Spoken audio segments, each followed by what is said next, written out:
बिस्मिल्लाहिर्रहमानिर्रहीम। अस्सलाम वालेकुम students, I am Qurratul Ayaz और आज स्टूडेंट्स हम चैप्टर 10 में टॉपिक डिस्कस करने जा रहे हैं galvanic cells. Students galvanic cell का एक और नाम है दैट इज वोल्टेइक सेल। ठीक है students, that is the type of electrochemical cell. Last lecture में हमने फर्स्ट टाइप इलेक्ट्रोकेमिकल सेल्स की डिस्कस की थी, दैट वाज इलेक्ट्रोलाइटिक सेल, और आज हम सेकेंड टाइम को डिस्कस करने जा रहे हैं दैट इज गैल्वेनिक सेल और वोल्टेइक सेल। स्टूडेंट्स थोड़ा सा रिवाइज करते हैं। अभी जैसे कि मैंने आपको बताया कि इलेक्ट्रोकेमिकल सेल्स को हमने लास्ट लेक्चर में डिस्कस किया था, ठीक है, और ये भी देखा था कि इलेक्ट्रोकेमिकल सेल्स की दो टाइप्स हैं। Number 1 electrolytic cell, lytic cell, ठीक है, and second one is the galvanic cell, जो कि आज हमारा टॉपिक है, और इसको आप वोल्टेइक सेल भी कह सकते हैं। ठीक है, एक ही सेल के दो नाम हैं।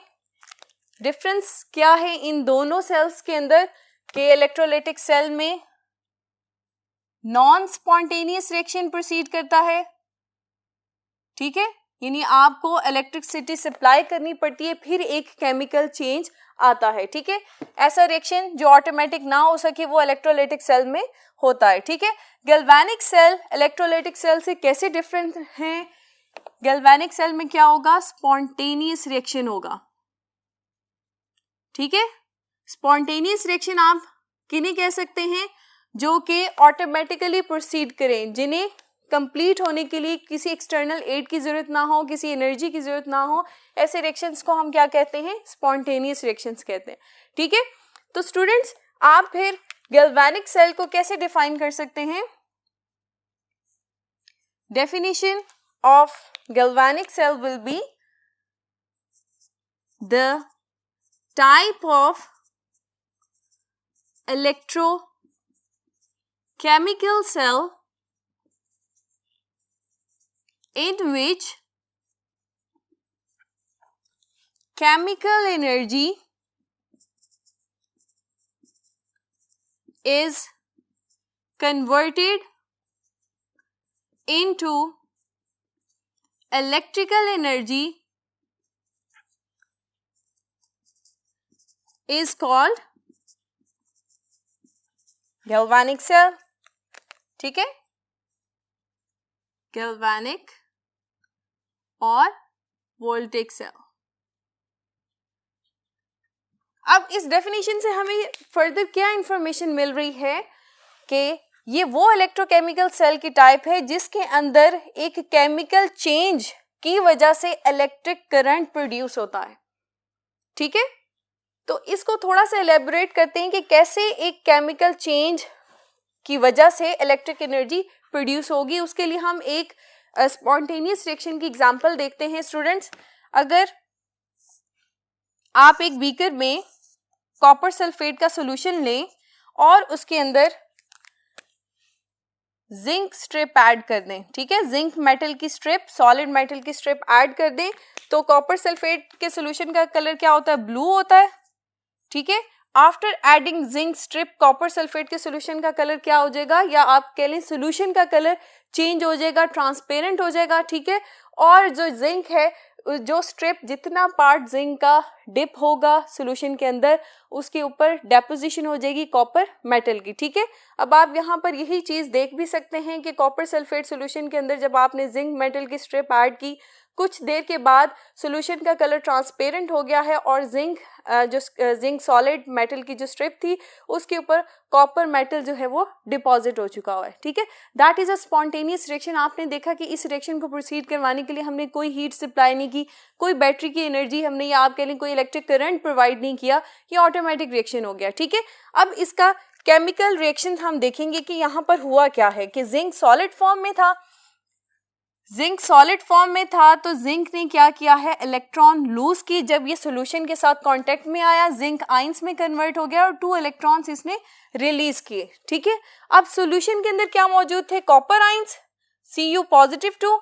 इन कॉपर आयंस ने इलेक्ट्रॉन्स एक्सेप्ट किए और कॉपर सॉलिड में कन्वर्ट हो गया और ये कॉपर सॉलिड जो है वो जिंक मेटल रॉड जो थी या मेटल की स्ट्रिप थी उसके ऊपर डिपॉजिट होना शुरू हो गया. ठीक है स्टूडेंट्स, अब जिंक ने इलेक्ट्रॉन्स लूज क्यों किए? बिकॉज जिंक का जो आप कह लेंगे ऑक्सीडेशन पोटेंशियल है वो ज्यादा है. Zinc want to readily lose electrons as comparison to copper. Copper क्या चाहता है कि वो इलेक्ट्रॉन एक्सेप्ट करना चाहता है. अब इस ओवरऑल रिएक्शन में आप देखें क्या है, इलेक्ट्रॉन फ्लो है. एक स्पीशी जिसने इलेक्ट्रॉन रिलीज किए उसको दूसरी आयनिक स्पीशी ने क्या किया, एक्सेप्ट करके सॉलिड में कन्वर्ट होगी. ठीक है, तो स्टूडेंट्स जब इस स्पॉन्टेनियस रिएक्शन को हम दो सेपरेट कंटेनर्स में सेपरेट कर देंगे और एक इलेक्ट्रिक वायर के साथ कनेक्ट कर देंगे तो फिर ये इलेक्ट्रॉन्स जो हैं फ्लो करेंगे and flow of electrons is known as electricity. Electric current produce होगा. ठीक है, अब आपके सामने इसी चीज को मैं दो सेपरेट कंटेनर्स में आपको सेपरेट करके दिखाऊंगी और फिर हम इस डेफिनेशन का फर्दर एक्सप्लेनेशन देख सकेंगे कि ये डेफिनेशन हमें क्या चीज डिस्कस करना चाहती है. देखें ये दो कंटेनर्स आ गए. ठीक है, that is our copper strip. ठीक है, और इसको हम डिप करवाएंगे इन कॉपर सल्फेट सॉल्यूशन. ठीक है, और इसी तरह से that is our zinc strip dipped in zinc sulphate solution. ठीक है, जब आपने इस तरह से दोनों कंपार्टमेंट्स में दोनों कंपार्टमेंट लेकर रिएक्शन हाफ ऑफ कर दिए. ठीक है, यानी जिंक का एक कंपार्टमेंट बना दिया, कॉपर का दूसरा बना दिया. तो इस तरह इसको जब आप सेपरेट करें तो क्या कर रहे हैं, कॉपर सल्फेट के सॉल्यूशन में कॉपर मेटल स्ट्रिप ही ऐड की है और जिंक मेटल को डिप किया है in the zinc sulphate solution. यानी उसी के आयनिक सॉल्यूशन में जब आप डिप करेंगे तो फिर ये सेटअप क्या कहलाएगा, that will called as a half cell. ठीक है, तो इसे हम क्या कह सकते हैं, that is the zinc half cell. और इस कंपार्टमेंट को हम क्या कहेंगे, कॉपर हाफ सेल.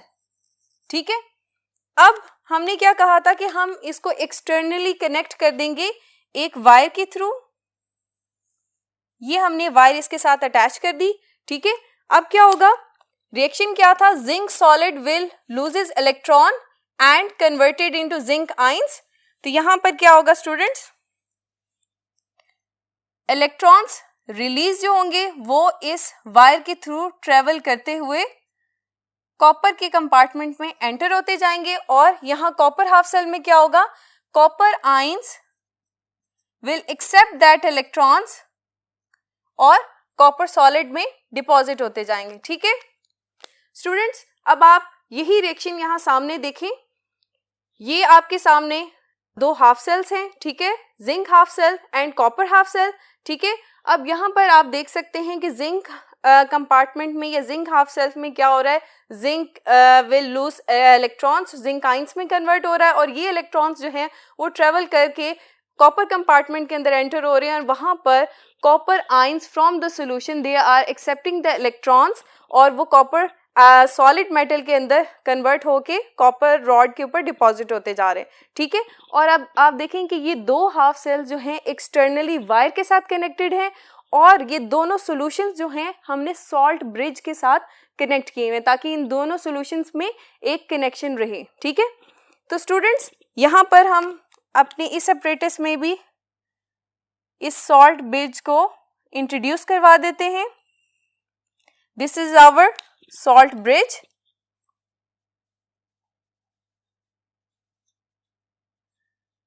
अब आपकी ये डेफिनेशन जो है ये जस्टिफाई हो रही है कि type of electrochemical cell in which chemical energy is converted into electrical energy. Chemical change की वजह से क्या हो रहा है, फ्लो ऑफ इलेक्ट्रॉन्स. अब स्टूडेंट्स अगर आप इसी सेटअप में वायर के आप कह लें कि वायर के साथ एक बल्ब अटैच कर देंगे तो क्या होगा, bulb will start glowing.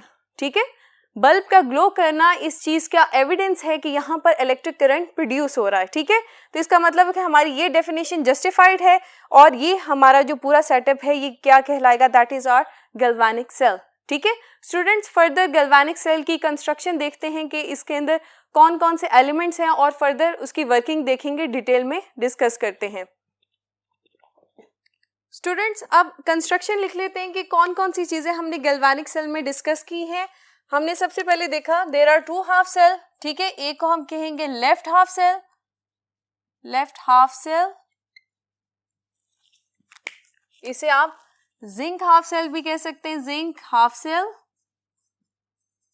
And other was right half cell,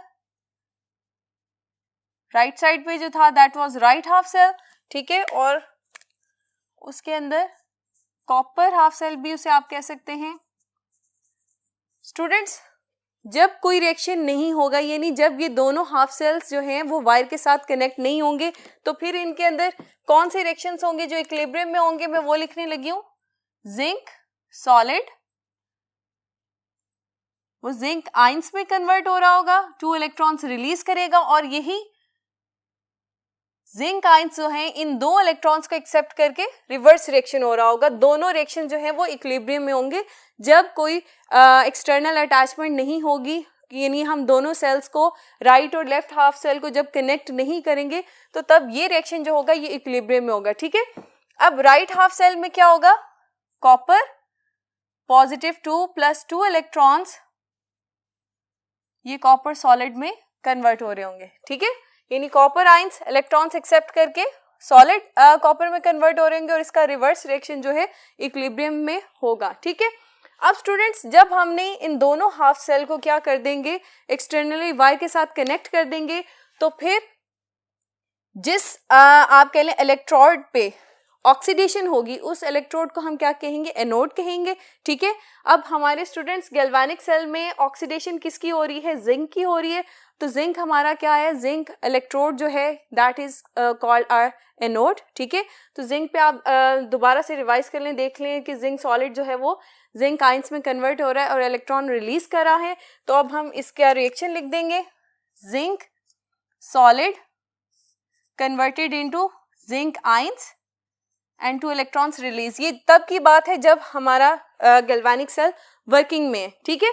अब कैथोड पे क्या रिएक्शन होगा, कैथोड पे क्या होती है, रिडक्शन होती है। स्टूडेंट्स अब आप देखें यहाँ पर cathode is our copper electrode, ठीक है।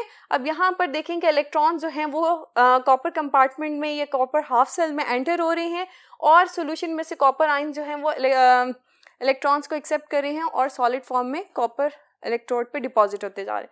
तो कैथोड का रिएक्शन हम लिख देते हैं, copper ions will accept electrons and converted into copper solid, ठीक है। एनोड और कैथोड का रिएक्शन में आप रिवर्स रिएक्शन नहीं लिखेंगे, ये याद रखना है। ये तब इक्विलिब्रियम था जब गैल्वेनिक सेल वर्किंग में नहीं था, ठीक है। जब वर्किंग स्टार्ट होगी, फ्लो ऑफ इलेक्ट्रॉन स्टार्ट हो गया है, फिर एक ही साइड पे रिएक्शन मूव करेगा, ठीक है।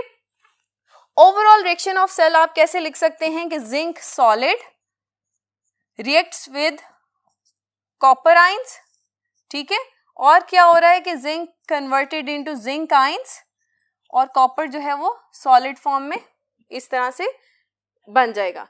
ये आपका ओवरऑल रिएक्शन होगा, ठीक है। अब बात आती है सेल वोल्टेज की, ठीक है, या सेल पोटेंशियल की, कि एक जो गैल्वेनिक सेल है उसका सेल पोटेंशियल कितना है। तो सेल पोटेंशियल की वैल्यू स्टूडेंट्स हम इसे कैसे डोनेट करते हैं, स्टैंडर्ड सेल पोटेंशियल को हम ई नॉट सेल से रिप्रेजेंट करते हैं और ये बेसिकली सम होता है of both the half cell reduction potentials, ठीक है, या इलेक्ट्रोड पोटेंशियल्स आप कह सकते हैं, ठीक है। रिडक्शन पोटेंशियल नहीं कहेंगे हम, इन्हें क्या कहेंगे, इलेक्ट्रोड पोटेंशियल कहेंगे। अब देखें जिंक हाफ सेल, या यू कैन से when zinc is losing electron, तो जिंक का क्या होगा, oxidation potential E not oxidation, E not oxidation की इसकी वैल्यू क्या है, दैट इज 0.76 वोल्ट्स, ठीक है। इसको ऐड करेंगे with the reduction potential of copper, E not reduction, इसकी वैल्यू है 0.34 वोल्ट्स, ठीक है। अब आप ई नॉट ऐसे रिडक्शन, इन दोनों को जब आप सम अप करेंगे तो हमारे पास क्या वैल्यूज आएंगी, 0.76 प्लस 0.34, तो आपके पास 1.10 volts, this is the voltage of your galvanic cell, ठीक है। ये जो वैल्यू आएगी ये आपको बताएगी कि इस सेल का सेल पोटेंशियल क्या है, ठीक है। अब स्टूडेंट्स रिप्रेजेंटेशन की बात आती है कि गैल्वेनिक सेल को आप किस तरह से रिप्रेजेंट कर सकते हैं, ठीक है। तो रिप्रेजेंटेशन में मैं अगर आपको एक बड़ा आसान सा फॉर्मूला बताऊं ताकि आपको कभी भी नहीं भूलेगा कि आपने रिप्रेजेंटेशन कैसे करनी है। सबसे पहले स्टूडेंट्स आपने ये चीज़ जहन में रखनी है कि हम लेफ्ट हाफ सेल और राइट हाफ सेल के बारे में लिखने वाले हैं, ठीक है। लेफ्ट हाफ सेल आपका कौन सा था, दैट वाज जिंक, ठीक है। तो जिंक को आप किस तरह से यहाँ पर मेंशन करेंगे, सबसे पहले जो एनोड पे या जिंक का जो रिएक्शन था उसके अंदर देखिए जिंक के रिएक्टेंट्स क्या थे, जिंक वाज एज सॉलिड, ठीक है, और प्रोडक्ट क्या बना, जिंक आयंस, ठीक है। अब यहाँ पर मैं लिखूंगी जिंक सॉलिड, ठीक है, स्लैश डालूंगी, प्रोडक्ट क्या था, जिंक आयंस, ठीक है। ये जिंक आयंस किसके अंदर रिलीज हुए थे, 1 मोलर सोल्यूशन है, मोलैरिटी ऑफ सोल्यूशन मैंने लिख दी, ठीक है। उसके बाद students half cell, zinc half cell जब आ गया तो उस एक हाफ सेल दूसरी हाफ सेल से किस तरह कनेक्टेड है, सॉल्ट ब्रिज के थ्रू कनेक्टेड है। तो ये दो स्ट्रेट लाइन जो कि पैरेलल होंगी वो किसको शो कर रही हैं, सॉल्ट ब्रिज को शो कर रही हैं। ये हमारा लेफ्ट हाफ सेल खत्म हुआ, ठीक है। ये सिर्फ याद रखने के लिए कि आपने देखें रिएक्टेंट लिखे और फिर उसका प्रोडक्ट लिखा। एनोड पे रिएक्टेंट क्या है, जिंक सॉलिड है, प्रोडक्ट क्या बना है, जिंक आयंस, ठीक है। और मैं यहाँ पर इसके साथ एक्विस भी मेंशन कर दूंगी क्योंकि ये सॉल्यूशन के अंदर एंटर हुए हैं, ठीक है। क्या चीजें आपने लिखी, मेटल लिखा है, मेटल की स्टेट आगे सॉलिड फॉर्म में है, प्रोडक्ट लिखा, जिंक आयंस बने हैं और उसका उसकी ये आपने लिखा है कि इसकी स्टेट क्या है, सॉल्यूशन फॉर्म में है या सॉलिड फॉर्म में है, एक्वस मेंशन किया, इसका मतलब वो सॉल्यूशन में एंटर हो रहे हैं, ठीक है। सॉल्यूशन की मोलैरिटी मेंशन की, दैट इज 1 मोलर, ठीक है। ये आपको याद रखने के लिए मैंने ये तरीका बताया है। और दूसरा अगर आप इसे दूसरे तरीके से समझना चाहें तो आप सिंपल ये भी कह सकते हैं कि लेफ्ट हाफ सेल में हमने क्या पढ़ा था कि जिंक रॉड जो है that is dipped in 1 molar zinc sulphate solution, ठीक है। तो यानी आप मेटल रॉड लिख रहे हैं और उसके बाद वो उसे किस सॉल्यूशन में डिप किया हुआ है वो लिख रहे हैं, ठीक है। दूसरी बात, right half cell, right half cell, अब आप देखें राइट हाफ सेल पे क्या रिएक्शन हो रहा था, रिएक्टेंट हमारा क्या है, copper ions converted into copper solid. तो यहाँ पर आप सबसे पहले क्या मेंशन करेंगे, कॉपर आयंस, आयंस कहाँ पर है, एक्वस फॉर्म में है, 1 मोलर सॉल्यूशन है, ठीक है, और स्लैश डाल के प्रोडक्ट क्या बन रहे हैं, कॉपर सॉलिड, ठीक है। तो ये हमारी सेल की रिप्रेजेंटेशन पूरी होगी, ठीक है। पहले वाला जो मैंने आपको जस्ट एक ट्रिक या आप कह लें कि शॉर्टकट बताया है कि सेल रिप्रेजेंटेशन आपकी कभी भी गलत नहीं होगी। तो उसके अंदर आप left half cell, right half cell इस तरह से कर लेंगे, फिर लेफ्ट हाफ सेल का रिएक्शन देख लेंगे कि रिएक्टेंट क्या है, जिंक सॉलिड है कन्वर्टेड इनटू जिंक आयंस, और आयंस किस में कन्वर्ट होंगे, या सॉरी आयंस की फॉर्म क्या होगी, एक्वस, और सॉल्यूशन की मोलैरिटी मेंशन करेंगे। फिर एक लेफ्ट हाफ सेल वो राइट हाफ सेल के साथ किसके साथ कनेक्टेड है, सॉल्ट ब्रिज के थ्रू, और उसके बाद यहाँ पर आप देख लें कि एनोड पे या राइट हाफ सेल का रिएक्टेंट क्या है, दैट इज कॉपर आयंस। हमने पहले रिएक्टेंट लिखा, स्लैश डाल के प्रोडक्ट कॉपर सॉलिड, ठीक है। रिप्रेजेंटेशन पूरी होगी। स्टूडेंट्स अब तक की सारी एक्सप्लेनेशन में एक चीज मिसिंग है, that is the function of salt bridge.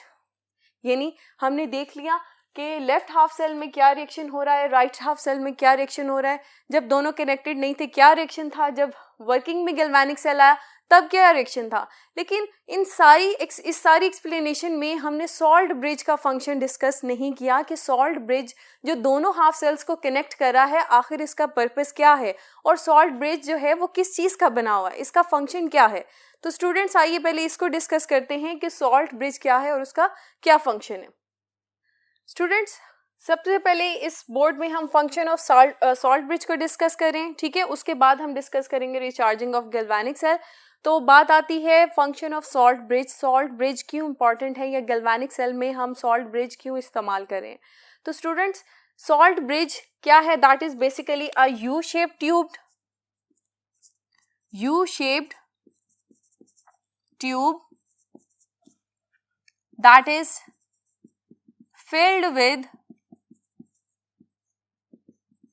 KCl mixed with agar,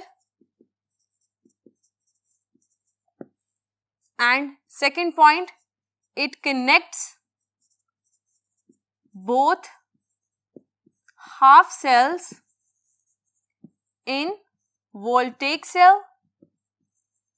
दो बातें मैंने मेंशन की हैं कि पहले सॉल्ट ब्रिज है क्या, that is a U shape tube जिसके अंदर क्या मौजूद होता है, KCl, जिसको हमने एगर्स के साथ मिक्स किया होता है ताकि एक जेल हमारे पास बन जाए। ठीक है, अब स्टूडेंट्स ये हमने इसकी शेप देख ली और इसका फंक्शन क्या है, it connects both half cells in voltaic cell. ठीक है, यानी दो हाफ सेल्स को ये कनेक्ट कर रहा होता है। अब आप यहाँ पर गैल्वेनिक सेल देखें, that is a U shaped tube जिसे हमने सॉल्ट ब्रिज कहा है, और इसके अंदर आप देख सकते हैं कि पॉजिटिव पोटाशियम आइंस और क्लोराइड आइंस मौजूद हैं। ठीक है, ये एक पोरस ब्रिज है जो दोनों हाफ सेल्स को कनेक्ट कर रहा है।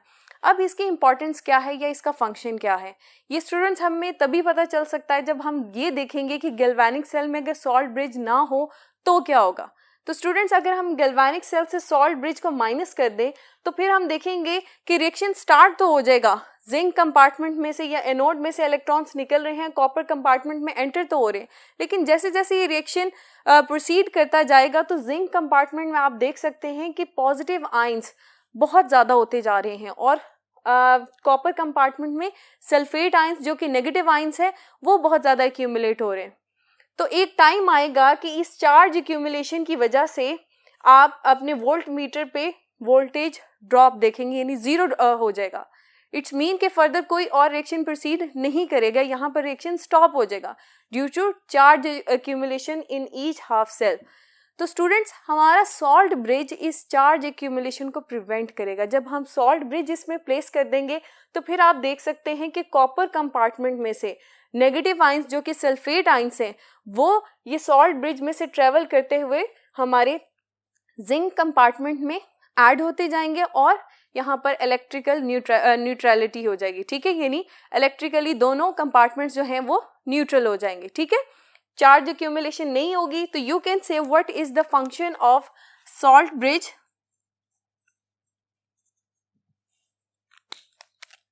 It will prevent net charge accumulation.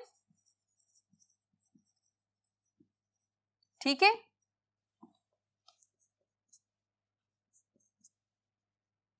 Maintains